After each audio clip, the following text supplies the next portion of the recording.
Yo, welcome to Spectator Sporting. I'm Zach Roach along with my partner, Mr. Adi Wiley. We got a big show for y'all. We talking Justin Fields right now, Chicago Bears review of the season. We got Boone in the building to help us out there. We got Coach Marcus Floyd in the building to help us out. Let's get to it. Justin Fields, at the beginning of the season, what was the goal? Let's see if Justin is going to be our quarterback for the future. And it looked like, is it fair to say he answered that question emphatically? So for the first time, and then y'all can disagree if y'all want to, since I've been born, since I've been living, watching the Chicago Bears, I can go into the season and be like, we actually might have a quarterback. So let's talk about Boom. Talk about Justin Fields' season and what do you think about him going forward now? I mean, going forward, I want to talk about how he ended the season. Yeah. He ended the season.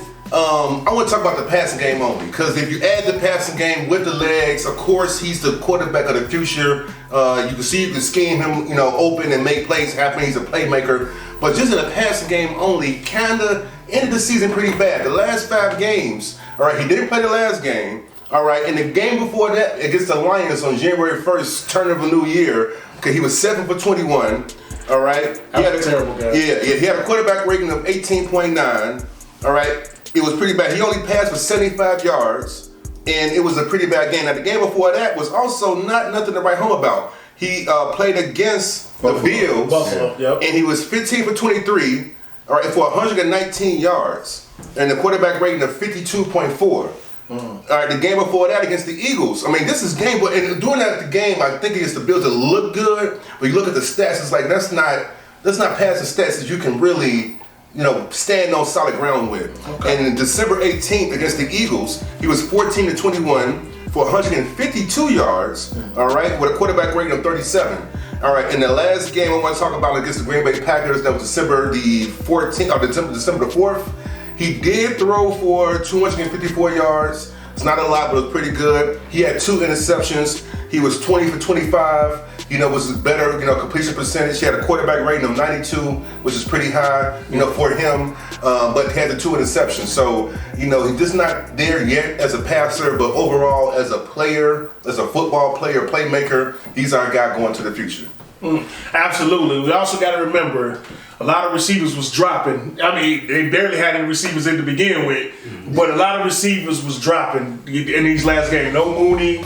Claypool. We don't know what he can do. So a lot of things happened to him. Herbert was hurt. Montgomery was hurt. Coach, talk to me about Justin Fields. How it ended and how you feel about him going forward.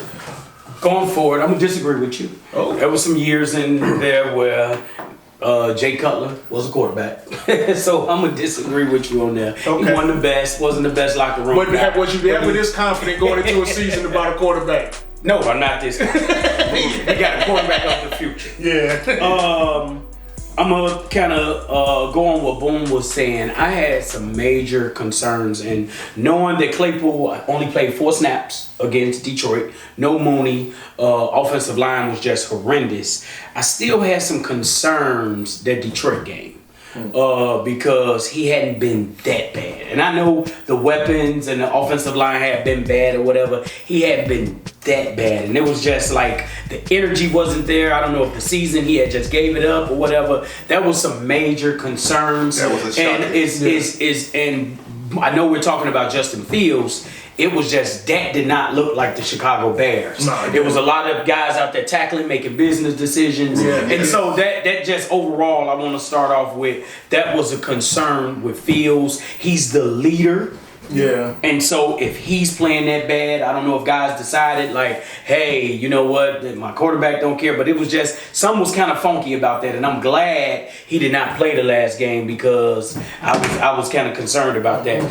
But the number one thing, and I said it in the mid-season show, I would like to see, in that Green Bay game, he completed 80% of his passes. Yeah. By far the best we've seen. Even though the 2 picks, he's a young quarterback, he's going to make mistakes or whatever. Yeah. But then that number, once again, as Boone said, just dropped. Yeah. So what was the difference between, because he had the same O-line, had the same receivers. So just want to see more consistency, especially with that passing attack. We know he could throw the deep ball, but he has struggled throwing even some screen plays. He has struggled throwing some slants and things of that nature. So my biggest concern is, with a better offensive line, with better receivers, does that mean he's just automatically going to become better? That does not mean that. We're hoping I don't know. We're hoping as fans. Yeah. We're hoping as, but that doesn't necessarily mean that. One thing that that Luke Getsy, and he wants to be coach hard. Luke Getsy has coached him hard. Luke Getsy, Eberflus, they all have came out and said he needs to improve. Yeah. They've said that out of their mouth that he needs to improve. So I don't want us to think that just because he gets 2 receivers, a tight end, just because he get better offensive linemen, that he automatically becomes better. He's going to have to develop still his game. So I would still like to see that completion percentage. As I said mid-year show, I would like to see that has to become an improvement. He has to be able to, as I continue to say, he has to be able to take those singles. Yep. He has to be able to take those layups. Yep. We know he has the home run. Yeah. But to be great, you got to be able to hit singles and you got to be able to hit layups as well. Yeah. Take what the defense gives you. Yes. Absolutely. So, he showed flashes of passing, but you're right. He does need the anticipationary throws. Mm-hmm. Yeah, so it is. He's not a finished product by far, at all. All right, talk to me about Justin Fields. How you like how he finished, and how you feel about him going forward? Well, you know what? My concern level is high. It seems like a crime to be critical of Justin Fields because Ryan Poles mastered the art of making a football team remarkably bad. Okay, right. But Justin Fields, he was only 63 yards away from breaking an all-time record for most rushing yards in the season by a quarterback held by Lamar Jackson. But the thing is, he averaged 149 yards passing per game, which was the worst in the NFL. Yeah. And most of the sacks allowed by the Bears was Justin Fields' fault. Okay, he had time in the pocket and he just won't throw the ball. Hold the ball too long. I'm gonna disagree. If you look at it, I watched that Detroit game. That Detroit game. I mean, literally, as soon as the ball was hyped, Hutchinson was on him. The O-line was horrible against Detroit. That was the worst game by Bradley Jones by far. Everybody was horrible against Detroit. But you're right though. More than enough. I would say a majority of the sacks is his fault. I couldn't say majority, but more than enough. But I would say this. So, even if it's 40%, that's still bad. Yeah. And the thing is, he led the league in fumbles. He led the league in time sacked. That's the second year in a row leading the league in fumbles, isn't it? Yeah, and it's last year he led the league in fumbles per game because he didn't play that many games. Yeah. And also we saw the unpleasant sight of Nathan Peterman warming up on the sideline too many times because Justin Fields gets hurt a lot. How does he keep a job? Yeah. I'm sorry. It's always a downer when you see that man warming up. When Nathan Peterman warming up, it's like, this is going to be some like, should I turn the TV off? Okay. And so, and you rarely see Justin Fields making those pre-snap audibles. Audible to a hot route. They coming after you. He did a couple times this year though. I would like to see more of it though. I think it works when he does it. And he's got to stop being so hesitant to throw those 50-50 balls. Okay. Cole Kmet is 6'6".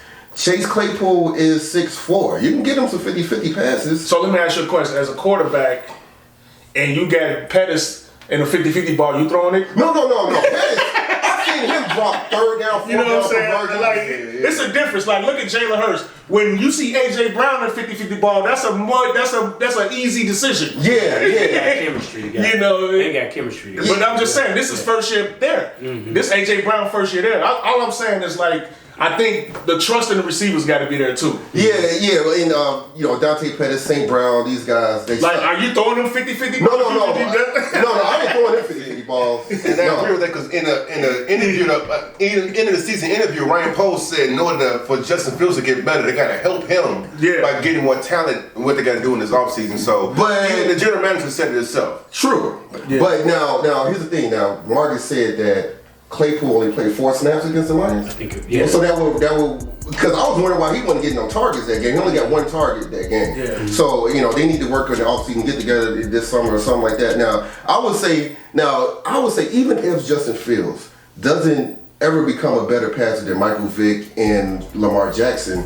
that's not bad as you think, okay? Like Michael Vick in his 4th year in the league with the Atlanta Falcons, his 4th year, he averaged 154 yards passing per game, which was the worst in the NFL. And the Falcons went to the NFC Championship game when they lost to the Philadelphia Eagles, okay? Yeah. And in Lamar Jackson's 2nd year, he was the 5th worst in the NFL in passing yards per game, and the Ravens went 14-2. So we want Fields to be like 27 touchdowns. Yeah, that was key. Yeah, but he wasn't. Yeah, he made his throws count. Yeah, he did. But they were like that play action. Yeah. They offensive coordinator was Jim Harbaugh and them. They was working. They knew how to use Lamar Jackson. And so, but Fields, we want him to be Steve McNair. We want him to be like Russell Wilson, not the Denver version, but the Seattle version of Russell Wilson. But maybe he's more like Michael Vick. Maybe he's just a Michael Vick guy. I mean, you can do a lot with that. But you can still win with that, though. You can do a lot with it. No, you could. I feel like, don't get me wrong, with all the points y'all brought up about him working on, he still need to work on it. But I do think I'm one of those people who do think like it'll naturally get better with a better receivers too as well. I think when you see a receiver, you go in training camp and you see that receiver getting open all the time or like making a move, you know he winning his routes. It's much easier to be like, okay, I'm gonna throw this ball because I know he's gonna be there. I know it's gonna work. I think what we realize is Justin Fields' floor is high. His floor is Michael Vick passing for 154 yards and running for 154 yards and having 2 touchdowns, no interception. That's his floor. So his ceiling is actually the best quarterback in the league. If he can run it like Vick and pass it like Donovan McNabb, then or Steve McNair, then you talking about Hall of Fame. Like if he ever becomes a passer, because he has speed like Vick and Lamar Jackson. If he ever becomes a passer like Steve McNair or Steve Young or some shit like that. I don't think that's not hard to say because at Ohio State he was more of a passer. Yeah, he ran, but he passed. But then again, he had Garrett Wilson, Chrysler, and here's the difference. I always say at Ohio State that he could sit back and wait. He could sit back and wait on that receiver to get open because he had the protection and he had the best receivers. When you got the best protection, so in the NFL he'll never have that much time. I want to shout out a show, Quarterback One. It was on Netflix. I saw Justin Fields playing since his high school days on that show in all his games at Ohio State. Like the guy had a great team around him. Like you get him a line in front of him to sit back and see the field, and then make that perfect throw because he can throw. Like I said, so Ryan Poles got a lot of work to do, and he can make Justin Fields a lot better by helping him with other players, making other players better. But the guy, he can do it with his legs. His legs is his floor, and I think that's good enough to win a championship with. Actually, I think we can have a great record, win the division, win playoff games with him playing like. Not passing better than Vic. But I would say this, to y'all point about having a really good team, look at the Eagles, not just skill position players. Look at the offensive line. They got 3 first ballot offensive linemen, Jason Kelsey, Lane Johnson, and Landon Dickerson.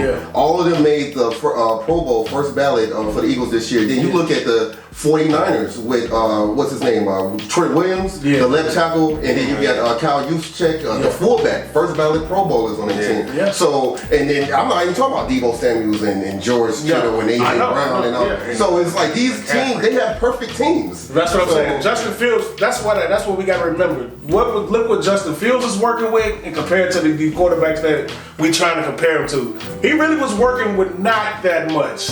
You can't be. I mean, like I said, Ryan Poles did an incredible job making this team extremely horrible, and so he wasn't. You can't really be that critical of him. And so, in Justin Fields' free agent year, his 4th year in the league, he can be on one of these perfect teams if Ryan Poles do the right thing with free agency and the draft. So, like I said, him being as bad as Michael Vick is his floor, put him on one of these perfect teams. And we were really working with something before his rookie contract is up with. So it can be done. I'm excited. This is an opportunity for Fields, the Bears fans all around this to really have a good future.